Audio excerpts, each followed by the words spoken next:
What's up, guys? Welcome to another Atelier Resleriana video. Today we're taking a look at the new 5 million downloads celebration event that's currently going on in the game, which is really interesting for the global side. I'm wondering, I don't know the specifics, I haven't fully read the entire thing. I think when the time this came out in JP, I want to say it was 3 million downloads, if I'm not mistaken.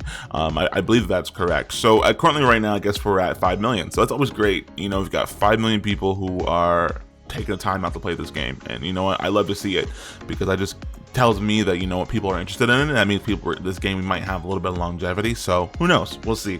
But yeah, so taking a look at the event here today, obviously you can tell it's gonna be centered around Meruru. Good thing about this one, this time around, is we have a banner with just one character, just Meruru. So we're not gonna be going between two people today. It's just gonna be just the one for this event, which honestly is a lot better in my opinion. You know, it gives you somewhat better chances and better odds of getting the person that you want, assuming that you want her.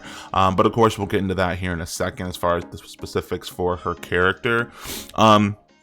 But yeah, so we got the 5 million download event going currently, and we have the event centered around just Meruru, because it's like the damsel in distress storyline, something like that, whatever it might be. I did pull off a line. Oh, you know, I don't know why I left the shop. I meant to go back in there because that's what I'm tying the shop into the conversation, but I don't know why I left. So I should have done this prior. I started to do this. I started doing this and didn't record until I didn't think to record until afterwards. So I'm a dummy, unfortunately. But in the shop, you're gonna see, of course, in the bundle section here, we're gonna have the 2 sets of tickets for her, per the usual. We're gonna have the every banner, so y'all know the deal with that already. The 2 sets of the tickets, plus there was the bundle for 300 gems for cookies and EXP candies and some coal. All of that is worth it. Get every bit of it if you can, obviously, as long as you have the gems to do it. Get all of those. Get that 300 gems for the bundle for the cookies and the candy and the coal, because all that is a fantastic value. That even just for the cookies alone, the amount of experience, the amount of stamina that you're gonna get from the cookies is nowhere near close to only worth being it's way more worth as far as gems go than 300. That alone is worth it, plus the candy, plus the coal. It's a great value. Get that. And of course the tickets, definitely get those for this character. Tickets are definitely worth it, and I'll definitely go into that here in a little bit, but tickets are worth it for this character, so definitely go ahead and get those if you can. Now, moving on to there, we're gonna get straight into the character. We're gonna go right into Meru. Now, for me, you know what, the one thing about the Steam version of the game is that sometimes it's not always optimized the best. But I mean, it is what it is. But let me turn down I didn't realize I had the sound on, so excuse me, guys. Oh, it was off. Why did I get, that's weird. Oh, because the movie, duh. Okay, so anyway, we're gonna get into the character, and spoiler alert, I already got her. So I didn't think that I would. I bought tickets, and I didn't get her from tickets, and I was like, you know what, I just really want to get her because I didn't have her on my JP account, so I really wanted to make sure I got her on this one.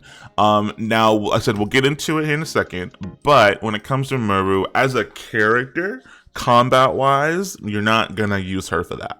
She's not good for that by any means. We're looking at this character primarily for her gift effects. That's where she shines at, is as far as terms of like meta characters to have for gifts. This is why you want to get her versus using her for combat specifically. So we'll get into that here. First, we'll take a look at her kit. As far as her kit goes, she is an ice attacker, so you know, another attacker just like Verona. Her first skill, called Ice Torch, it says after attacking, it's going to boost freeze damage by freeze breeze damage by 10% for a max up to 50%. Now, it's a boosting ability, which is very common for a lot of people. Wait time, you know, whatever, 100, pretty standard for 100, so it's gonna go pretty quick once you get it once. The problem with this is like this is asking you to potentially use this move 5 times in a row to better benefit this one, which is fine. You're probably not going to do that though. Most likely in combat, you're probably not going to just keep having her use her skill 1 just to buff this one. Maybe once or twice, but that's probably about it. But this move essentially just a buffer to set up for Freeze Breeze, her skill 2. But even still, it's not doing much as far as stacking, as far as damage goes, or you're probably not going to use your turns multiple times to just boost this one ability up, because in general she's not that strong, so but it does in fact boost the damage of this next move. So next move here, Freeze Breeze. After attacking, it's going to boost your own skill damage by 30% for 2 turns. It's got a wait time of 175, so it's pretty fast in terms of skill 2s, which is fine, but again, she's an attacker. She's not doing much in the way of damage here, as you can see. And then the also crappy part about this is that you get this a buff after she attacks. So if you put time into already buffing it, let's say you do it that way, right? You buff the attack with Ice Torch for maybe 2 to 3 turns, and then you use this. Yeah, you're gonna get more damage out of it from the boosting from the first skill, but then you're gonna get another buff after the fact once you've already used it. So it doesn't really, I mean, maybe if you combine it, you use it once, then you use an Ice Torch, and then on that final turn for her, then you use it, still. But either way, like I said, for an attacker, her damage values are very, very low. And I'm pretty sure the pros and cons of that is just because she has a low wait time, or a lower wait time, I'll say that. I think that's probably why, she's got such low values, is because you're going to be able to use this ability right away. She's pretty quick in terms of the wait times for her abilities. Next, we're going to get into her burst here, Melty Runway. Says after attacking, it's going to boost her own speed by 50% for 1 turn, and skill damage by 18% for 3 turns. Again, okay. The effect itself is okay, it's not bad. Again, this goes right back into she's an attacker. She's not doing much damage. Again, wait time, great. Wait time is great, obviously. Again, like I said, I think that's the reason as to why the values are so low for her attack. So yeah, good wait time, but the attack percentage is just pretty bad. When we're looking at attackers, let me use Ryza as a reference, right? Because obviously we all love Ryza, but Ryza, just as a reference, for her burst ability, we're looking at 450% off rip. You know what I mean? So for Ryza, we're looking at 450% for her burst with a 200 wait time, right? So for your attackers, and again, for single attackers too at that, you really want them to be hitting pretty hard. So unfortunately, you're probably not using, like I said, you're not using Meru in combat, period, in general. But if you do, you're really not using her for her burst capabilities. She's not doing much. She's only got 295%, so it's again still pretty low. And in comparison, let's look at Rorona for her skill. Rorona's at 400% for her burst. You know what I mean? So it just, for the fact of her being an attacker, she's not doing what she should be doing. You know what I mean? That's also the problem there. While it's nice that she buffs her own damage, she's still not going to be hitting the values that Ryza or Rorona could be doing, for using their single target burst. For that alone, Meru, just her kit combat wise, this isn't why you're pulling her. She's not that great. She doesn't do anything remarkable. This is why it's like, yeah, it's best to just try to probably pull her for tickets if you can. That way you're not wasting too many gems.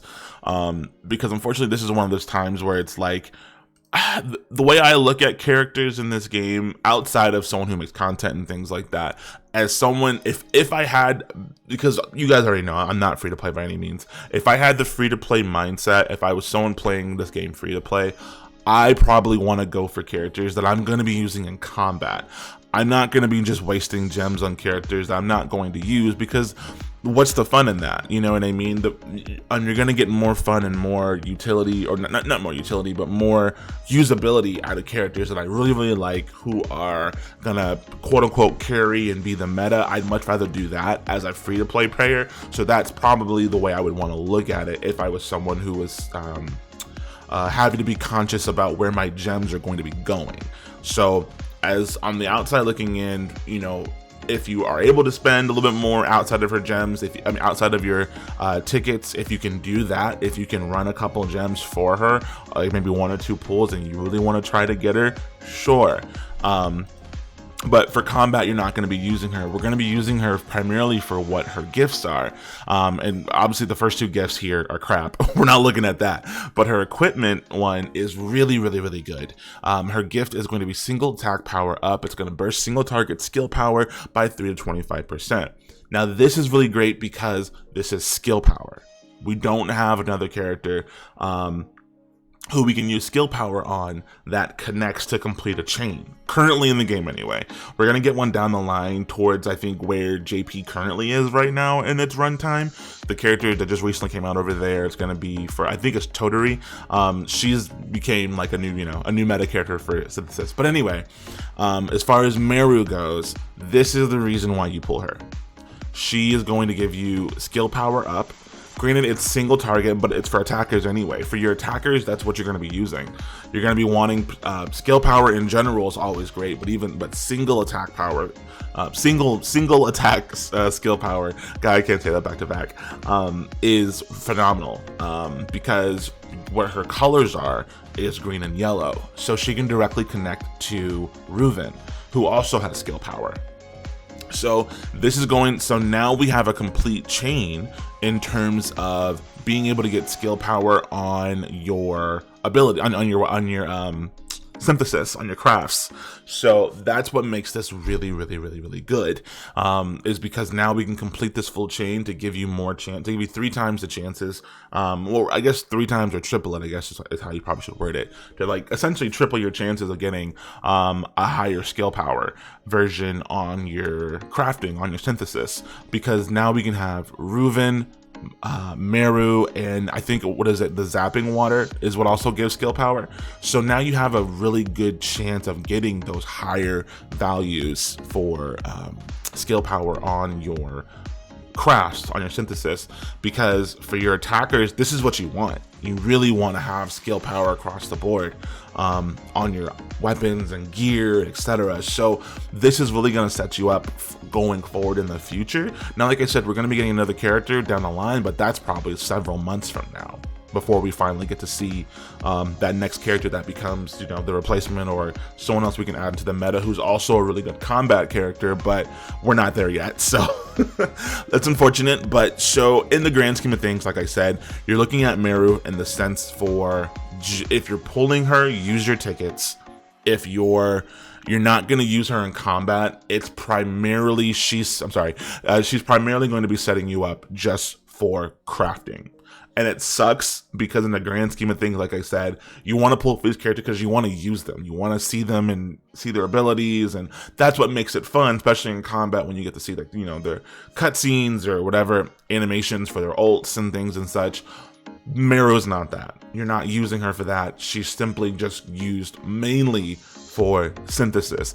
There could be an argument to maybe potentially just put her in an ice mono team if you just want to do it, if you don't have a full set of units for an ice mono team. But again, that's only going to benefit you when it comes to tower, to the Infinity Tower for ice specifically. So it's very, very niche. You're not going to get much use out of it, but in general, I wouldn't say she's a skip. If you can get her with tickets, do that. Outside of tickets, you could definitely pass her up unless you just really want to have that extra bit of skill power. Me, I do. That's why I went in for my gems. I had to pull quite a bit, and I'm kind of mad that I did. Not gonna lie, I pulled quite a bit trying to get her. So, you know, we're pretty low on the tank now. So next, I want to go ahead and get into the Memoria for this event. We're gonna have 2 that we can get in this event, so that's really nice. We're gonna go through the effects and of course the stats, because that's obviously the main thing you want to look at for these. This first one here is watching fireworks. Cute art. Obviously the art for the Atelier games are always great no matter what, but for this one, the effect, it says at the start of the wave, it's gonna boost your own skill damage by 11 to 80% for 2 turns. So the effect itself, obviously this is gonna be geared towards your breakers. This is who you're gonna give this to. which is obviously nice. The little bit of, you know, extra damage for your breakers is cool. You can get this in other ways, obviously through equipment and such, for just raising skill power up in general. I mean, not skill power, but stun power up in general. But it's not, if you're looking at putting this on a breaker, it wouldn't be the worst. But out of the two, it's not the better one to go for or to try to get, I would say. But yeah, it's got a pretty meh speed's only at 6.75%, so while it's not the best, it's not great either. 6 speed is just kind of okay, you know. For the Memoria, as you guys already know, these are just pretty much stat buffers for your characters. A lot of the times you're just putting them on for maybe the speed, or if it's got better magic or physical, whatever you might need for whatever stage you're doing, but you're not using this for speed. And, you know, even the physical attack and magical attack is pretty, you know, run-of-the-mill middle ground. Nothing crazy, but obviously nothing remarkable either. But it's not a bad Memoria by any means, but if anything, I would want to look at using something for the speed personally outside of magic attack, unless I needed it. So you could there's an argument to use it for both, but primarily for an extra magic or physical attack buff if you really want it. But speed, you're not going to get much out of it, and obviously, you know, defense are kind of meh as well too. So in general, that one's probably not the best one of the two. Not one that I would try to go for. I mean, the Memoria in general, I wouldn't try to pull for if I can get around it, at least for the ones on this banner. The next one here we've got is Welcome to the Party. It says it's got ice affinity damage up 3. So it says while it's equipped to a character with an ice affinity, you're going to boost your skill power by 3 to 20% for all of your allies. This in general is pretty good. The effect on this one, like I said, this one's the better of the two. Even though it is pretty niche for strictly just ice affinity characters, it's, you know, again, it's, if you're using it specifically for the effect, then sure, it's pretty niche. You're not going to get much out of it anywhere else outside of if you're using it for an ice team specifically. However, it does have a pretty good speed stat, 11.75%. 12% speed is pretty nice. Like this speed alone, like I said, and this is what I was talking about the attack and magic attack. It's all the same here, about 24% for the both. So this is middle ground. This is the average that you get to see, the average number you're going to see for physical and magical attack. But the speed on this is pretty good. So if you were to go for the two of them, I'll say this, you don't want to pull for the Memorias. They're not great, obviously, but if you do happen to get one, you want to get this one. This is the one you want to look at getting, the Welcome to the Party one. It's strictly, if anything, for the speed. Because as you guys know, speed is, you know, quite a prominent thing in terms of playing this game and combat and certain stages and dungeons and such. You know, the quicker you can get your attacks in, the better. You know, the faster you guys are, the better. So this is, out of the two, this is the one that I would probably go for. All right, and then finally, I want to get into the event items or the event recipes that we're going to be getting. I just opened up the first part of the story just so I can unlock this really quickly, so we can take a look at it. So for the recipes, we've got a total of 6. First, we're going to take a look at the Princess Wand. The Princess Wand here, this is going to be good for your ice attackers. Obviously, says while it's equipped to an ice affinity character, after using a skill, you're going to boost your own magic attack by 2% for 2 turns and magic defense by 2% by 2 turns as well too. In general, it's okay. It's fairly cheap as far as weapons go. As far as the materials you're going to be using, it's very cheap to make, and it's technically very spammable, I guess you could say. If you want to put this on Verona, or even if you want to put it on Meru just to have it on Meru, sure, you can. But in general, you know, it's okay. It's pretty basic. You can't be mad at the fact that it gives you extra damage, obviously, on your ice characters. But that's the thing, it's just very niche. That's kind of the problem with it. But in general, it's not bad for your ice attacking, your ice characters in general. It's not bad for them. So like I said, Meruru, or if you want to put it on Verona, you can. It's not bad for them by any means, but not the greatest weapon either, just because it is strictly for a specific niche. So there's that. Next, we're going to look at the Princess Dress. It says while it's equipped to a character with the ice affinity, boost status effect resistance by 24%. It's okay. This is obviously situational. Again, another niche. It's only for Ice Affinity characters, so this will probably work out better for you when you're running the dungeon event, because that's the thing too. When you're running the event, this might be something you want to interchange into as far as equipment goes for your characters. It's nothing that you're going to be making all the time. It's nothing that's going to carry you into late game. You can make a couple of these and just have them and maybe switch into them if you want to onto your characters, but that's pretty much it. You're not going to get much use out of it outside of the event currently. And if you just really need to switch out for the effect, I mean, because the effect isn't terrible, but again, it's very niche, only works for a certain set of characters. So it's probably not bad to have it in your arsenal if you just want to switch some armor around to better benefit the characters that you're using. It wouldn't be bad to have a couple of these on hand, but this isn't something that I would primarily focus on for synthesis for the event. So like I said, make a couple, make enough for a full team, maybe make some decent ones, and then keep it moving. Next thing here we have is the Princess Tiara. Now this is actually pretty decent. The Tiara itself, it's got a fairly decent stat increase for HP and speed. Speed's okay, it's only 4. Well, I would like a little bit more, but hey, we can't only get what we want. So the effect on this is it's gonna while it's equipped to a character with an Ice Affinity, that's the trend. You're gonna boost your skill damage by 10%. Now this is really good just for the simple fact of we're getting raw damage here. So well, I say raw, but it's not, raw damage for your ice attackers, or ice characters in general.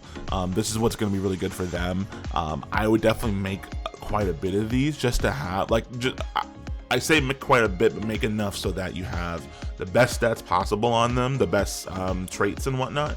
But either way, this is a pretty good piece of equipment out of all of the items that we have on the event right now currently. So I would definitely go for this for quite a bit. Make a few of these. Again, you're only going to be using these on the ice characters, so Rorona, or if you get Meruru, sure, use it on her. But it's not something to have in your arsenal for the future. Why not?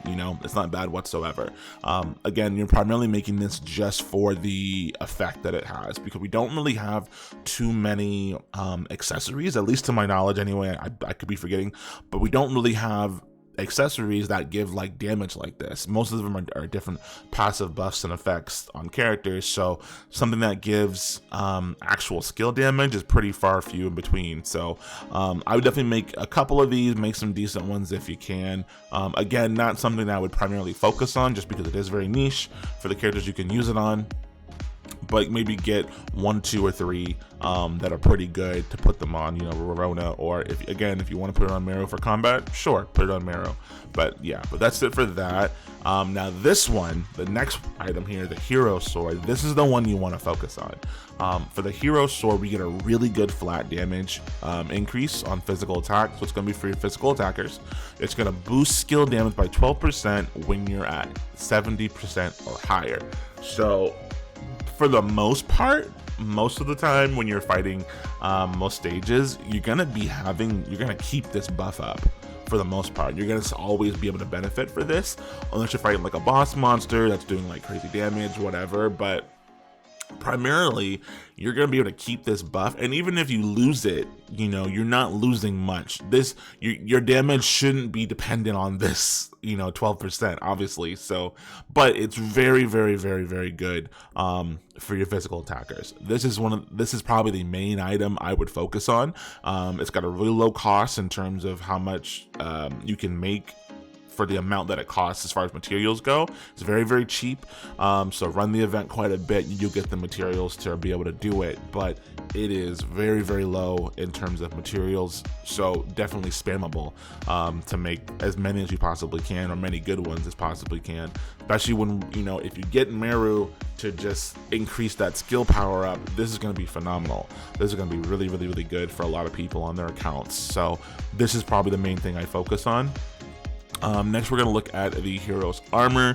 This one gives just some basic defensive stats. It says when using magic skills, it's going to boost the potency inflicted of negative effects by 9%. This is also pretty niche. This is really going to be used for the characters that actually give some sort of negative effect. The first one that comes to mind obviously is Sophie, just because she's someone I primarily use in my team for the resistance down, but this is going to be able to give us the chance to get more damage in, you know, for increasing the effect of that negative debuff. So, you know, it's not something you're going to have a lot of. There's definitely better armor that we have currently, and better armor that's going to come down the line that does something similar. So in terms of making the armor, sure, make one or two, make some, but still very niche for who it's going to be used for. And you know, like I said, but primarily this is for a magic attacker. Just keep that in mind too. This is for your magic attackers, not your physical attackers. So, or magic characters, not your physical characters. So keep that in mind as well too. That's why, like, the first one I said that comes to mind is Sophie to use it on if you have Sophie, or even if you're using regular Meru, the one that heals, the supporter Meru, you know, she does, I think her and Marona, they both do receive damage down, I believe. So, you know, that would help if you're using that. Maybe you want to throw this on them, maybe. Possibility, but again, not one that I would primarily look at crafting often. It is still pretty, it's okay. But it's not the best item in the run either. But yeah, it's not a bad item to make, but just not something to focus on. So last one here is the Hero's Charm. The Hero's Charm itself, it's got average stats. The speed is what's primarily would make me want to make this. It's got a speed of 8, which is still pretty good. At the start of the battle, you're going to boost your HP recovery at the start of every turn by 3% for 5 turns. This is pretty good for just having passive healing on some characters if you're running something like a harder piece of content, I would say. The effect alone and the speed make this pretty good. I would definitely make a couple of these. And when I say make a couple of these, I mean make enough for a party. You know what I mean? If you just really want the speed boost, but there's obviously, depending on the characters that you're using. But when I say that, I mean make enough, make a craft what you're happy with in terms of like traits and everything, obviously, and put them on characters, or just have a set ready to go if you do want to have if you do want to put this on some characters. Just have a set ready that you can just throw on that's even has great, if not middle of the road traits that still give you some utility for them, obviously. But in general, this is not a bad item just for the effect alone and the speed. So something I would definitely make for myself, just to have a couple of for a team if I want to throw it on there. But overall, for the event and the items, you really probably want to, for sure, focus a lot on the hero sword, just because this is the one you're going to get the most benefit out of long term for your physical attackers. Make plenty of those, put skill power on it if you can. And then one thing too, the good thing about this event is, where is it? This one. This item right here, the Celestial Silver Stone. Sorry, I don't think I said that right.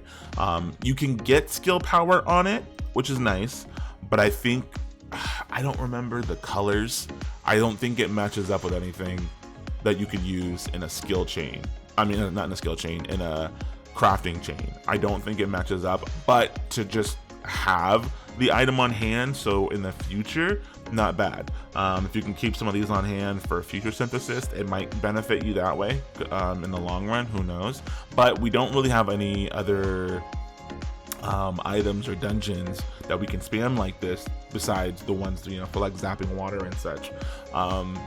We don't have that many items that give skill power in them, is what I'm trying to say. Sorry. But so something to just keep on hand, I would say, but you're not really going to be using it a lot, I think, currently, because of the colors for the synthesis. It doesn't offer up anything that you could throw it into as far as synthesis goes. But in general, make the hero sword. That's what you really want to aim at. You can make everything else. The Tiara isn't a bad choice to have for your ice characters in the future. And then even the Hero's Charm, a couple of those for a team if you just want the passive healing for certain stages or events in the future.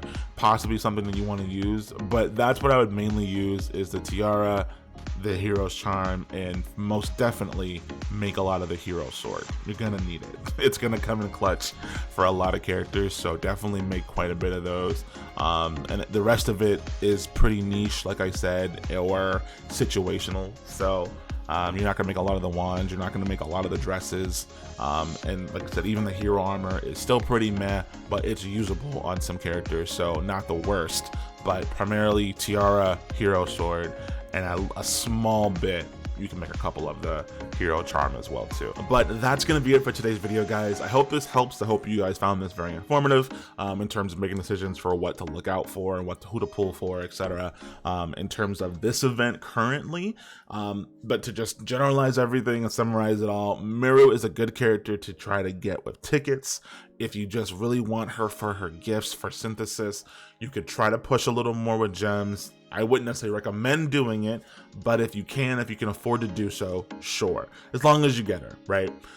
Because it's gonna help for your characters in the long run, especially for your physical attackers, your magical attackers, attackers in general. It's gonna be really, really good to have that extra skill power up, especially if you don't have Corneria. If you don't and down the line, we're gonna be getting another character that does the exact same thing, but that's gonna be quite a while before we get to see that character in the game. So Meru isn't bad. You're not using her for combat, but she's not something that I would mostly put my gems into to try to pull her, unless you get lucky or unless you really, really want her for the crafting benefits. As far as the Memorias go, obviously the one that says welcome to the party, that's the one you really, really want to get if you happen to get it for pulls. Nothing you're going to mainly pull for, obviously. And the equipment, as far as the equips go, the hero sword and the tiara and the charm is what I would go for primarily for me. You know, obviously you guys can do what you want, but I hope this helps as far as making decisions on where to spend your time, and even your money potentially too. So but that's gonna be it for me, guys. I will see you in the next video. Comment down below if you have any other questions or concerns. We can try to work it out together. This event has a pretty hard dungeon, I will say that. I remember in JP, if I'm correct, I quite struggled with it because my account wasn't that great. In the JP side, the dungeon is pretty hard. A lot of people probably aren't going to clear it entirely, so that sucks. But I'm hoping to try to push to see how far I can get. I think this account, I'm a little better off in terms of characters that I have, so we'll see. But the dungeon is not for the faint of the heart, assuming they haven't changed it. So you guys will see that when you get to experience it. I didn't unlock it yet because I haven't done the story, but we'll see. But yeah, let me stop rambling. That's it for me, guys. I'll see you on the next video. Y'all take care. Bye, guys.